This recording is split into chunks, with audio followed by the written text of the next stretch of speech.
आप देख रहे हैं विटनेस टुडे। आपका बहुत बहुत स्वागत है। आज हम बात करेंगे करबला अब्बास बाग के वायरल वीडियो की, जिसमें एक शख्स द्वारा करबला के मुंतजिम पर पैसा लेकर कब्र बेचने का आरोप लगाया। मुंतजिम सारी मेहंदी का कहना है कि मैं अपनी मर्जी से कोई काम नहीं करता, मौलाना कल्बे जवाद द्वारा ही सभी निर्णय लिए जाते हैं।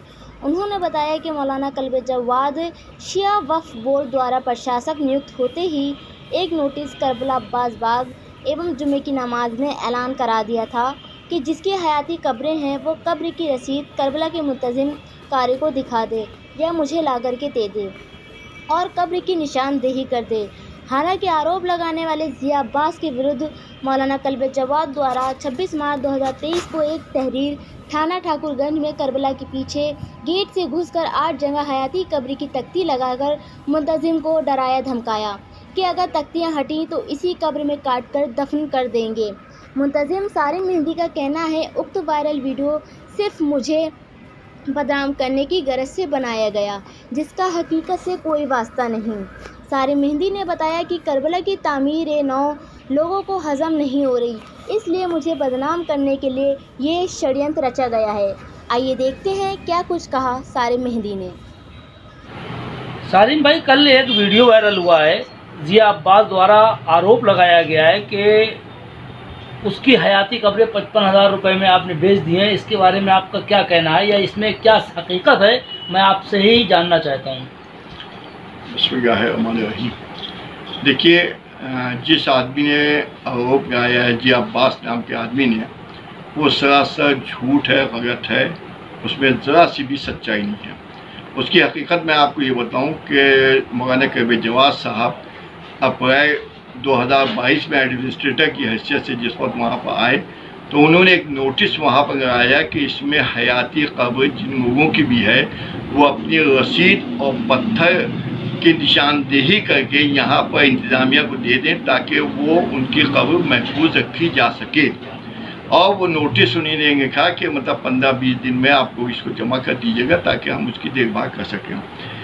ये कुछ लोग बहुत से लोग आए जिन्होंने रसीदें भी दी और पत्थर भी दिखाए। पत्थर में उनकी हयाती कब्र, उनका नाम, वर्दियत सब लिखी हुई होती है और रसीद नंबर भी पड़ा हुआ होता है। तो उन्होंने वहाँ पर उनकी कब्रों में जो लोग दफन हुए हैं उनकी एडमिनिस्ट्रेटिव की दौर में उनको दफन किया गया, किसी किस्म की कोई रुकावट नहीं पैदा हुई। लेकिन कुछ रसीदें ऐसी भी आई जिनके पास पत्थर नहीं थे, कोई निशानदेही नहीं थी, उसके ऊपर जनाब ने कोई कंसिडर नहीं किया। उन्हीं का इसके बारे में मैं कुछ कह सकता हूँ कि किस मुतवरी ने अपने दौर में तख्ती हटाई, पत्थर हटाए। आपके पास रसीद ज़रूर है लेकिन हमारे पास आपके पास कोई इसकी निशानदेही नहीं है। इस बीच में ये हुआ कि 1 साल के बाद ये फरवरी में जिया अब्बास नाम के आदमी ने पीछे से आके 8 कब्रों के नंबर लिख के तख्ती लगा दी उसमें और कहा कि ये मैंने गुड्डू से ये कब्र मैंने उनसे ली थी। इस सिलसिले में जब मालूम हुआ तो जनाब से बात हुई तो इनका इनसे रसीदें मंगवाइए। इनको फ़ोन किया गया तो इन्होंने मुझसे कहा कि मैं अभी एक शादी में जा रहा हूँ, वहाँ से आऊँगा तो रसीद पहुँचा दूँगा। फिर उसके बाद इन्हें कहा कि मेरी मिसेस के पास में वो बाहर गई हुई हैं, उनके पास में पहुँचा दूँगा। जब कोई भी रसीद वहाँ नहीं पहुँची और पत्थर पर भी किसी का नाम लिखा हुआ नहीं था, वहाँ पर सिर्फ नंबर लिखे हुए थे, तो मौलाना कल्बे जवाद साहब ने इनके ख़िलाफ़ ये 20 मार्च 2023 में थाना ठाकुरगंज में एक दरख्वास्त दी कि जिया अब्बास नाम के आदमी ने आके ज़बरदस्ती वहाँ पर ये पत्थर लगा दिए गए हैं और वहाँ पर रहने वालों को धमकियाँ दी हैं कि तुम मुझे जानते नहीं, पीछते नहीं, इस तरह नहीं करते, दुनिया भर की बातें डरा धमका के पत्थर लगवा दिए। इनके खिलाफ़ कार्रवाई की जाए, ये मार्च में है। मार्च से अब तक जो है वहाँ पर जनाब के पास न कोई रसीद पहुँची, न किसी किस्म का वो हुआ। इस बीच में इन्होंने साजिश करके एक फर्जी रसीद भी बनाई गई और उस पर यह हुआ कि ये जो है वो हमारी हयाती कब्र है।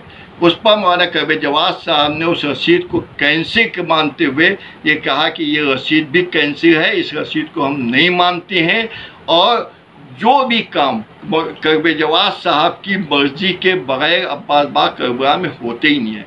एक एक चीज़ की खबर मौलाना करबे जवाद साहब को होती है। जो वो हुक्म मुझको देते हैं वो मैं वहाँ काम करता हूँ, बगैर उनकी मर्जी के। इसने जिया अब्बास ने किसी भी किस्म की आपको कोई रसीद नहीं दिखा पाया। हमें न हमारे पास पहुंची रसीद, न मौलाना करबे जवाद साहब के पास पहुंची। 8 कब्रों पर जिस पर सिर्फ नंबर लिखा हुआ, नंबर से हयाती कब्र थोड़ी होती है, नाम लिखा जाता है उस पर पत्थर। जितने हयाती कब्र वहाँ पर आप जाके देखिए, मुआयना कीजिए, जिनकी हयाती कब्रें हैं उनके नाम लिखे हुए हैं, उनके रसीद नंबर लिखी है, उनके वर्दियत लिखी हुई है कि उनकी है कब्र। यहाँ पर कुछ नहीं था भाई, उससे हमें मतलब नहीं। हम मौलाना करबे जवाद साहब के हुक्म पर जो भी काम होता है वो करते हैं।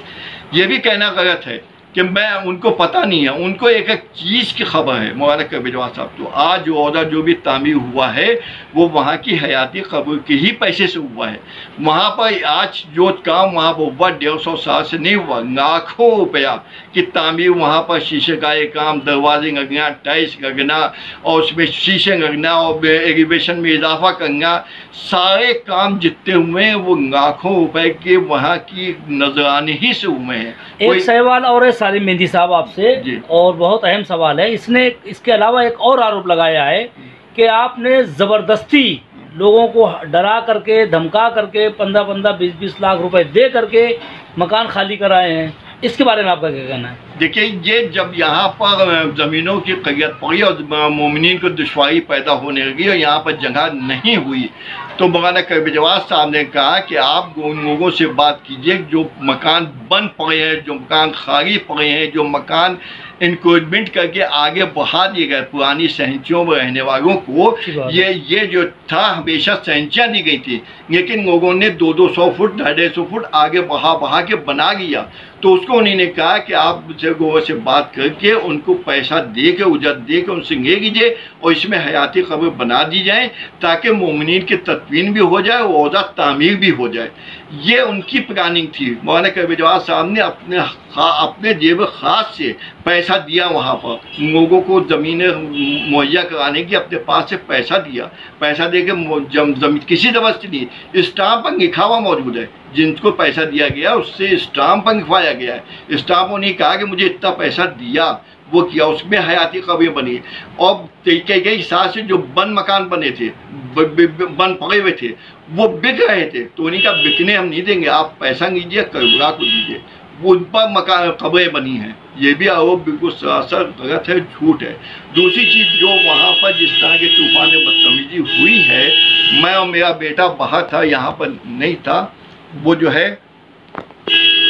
और एक जो वहाँ कब्र खोदता है उसके ऊपर भी हमला किया गया है। हाँ, ये सच है। तो ये किसने किया था हमला? ये जिया अब्बास ने किया। जिया अब्बास ने मेरे बेटे पर जानलेवा हमला किया। अगर वो भाग न जाता, लोग बचाने गए थे, तो उसको कुछ भी हो सकता था उसके साथ। उसके पास ही वहाँ पर मेराज नाम का आदमी कब्र जो खोद रहा था, उससे फौरे से हमला किया और उसने फ़ोन पर मुझको इत्तला दी। उसका बाजू सूज गया, पैर में उसकी सूजन आ गई, वो हो गई। उसकी रिकॉर्डिंग भी मेरे पास मौजूद है, जो उसने फ़ोन पर मुझसे कहा कि मुझे मारा जिया अब्बास ने। तो इस तरह की जो हरकत वहाँ पर सब हुई है वो इंतहाई शर्मनाक है। और इस सिलसिले में मैंने ईरान में मौलाना करबे जवाद साहब से बात की है और उनका इंतज़ार है। आने के बाद जो भी उनका फैसला होगा वो मुझे मंजूर है। ये तो इसमें क्या लगता है, किसी का षड्यंत्र है या ये किसी का भेजा हुआ आदमी है, क्या है इसमें? आपको इस पूरे प्रकरण में आपको क्या लगता है? यकीनी तौर से जिन लोगों को भी मेरे वहाँ रहने से नुकसान पहुँच रहा है, उन लोगों ने शय दे के इनके बाजू पर बंदूक रखी है। ये कभी भी सामने नहीं आ सकते थे।